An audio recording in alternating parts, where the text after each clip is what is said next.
Unit 8, Recording 2. A few days before the Great Exhibition in Paris was due to start, two English ladies, Clara Redwood and her 20-year-old daughter Eleanor, arrived in the city on their way back to London from India, where they were escaping the latest outbreak of the plague.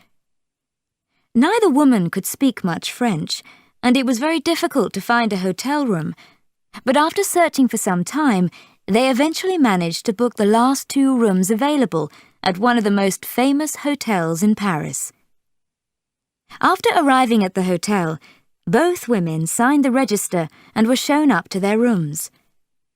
The mother was given room 342, a particularly luxurious room decorated with beautiful red velvet curtains.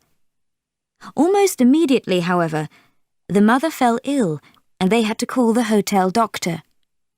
He examined Mrs. Redwood carefully, then called the hotel manager and spoke urgently to him in French. Eleanor didn't understand what they were saying, but after a few minutes, the doctor explained in English that he couldn't leave Mrs. Redwood because she was too ill.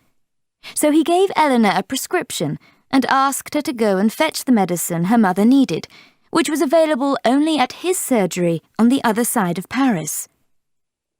The doctor lent Eleanor his own carriage to travel in, but the journey was frustratingly slow, and it was 4 hours before Eleanor finally returned with the medicine. She rushed into the hotel foyer and asked the manager anxiously how her mother was. The manager stared at her blankly. "What are you talking about, madame?" he asked. "I know nothing of your mother. You arrived here alone." The hotel doctor also denied ever meeting her mother, and when Eleanor insisted on seeing the hotel register, only the young woman's signature was there.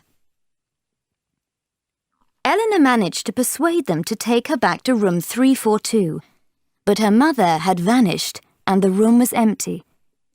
Even more mysteriously, the decorations appeared to have been completely replaced, and the beautiful red velvet curtains had disappeared. The distraught girl rushed to the British Embassy to tell her story, but officials refused to believe her. Eleanor became ever more frantic with worry, and when she returned to Britain, she was declared insane and put in a mental hospital.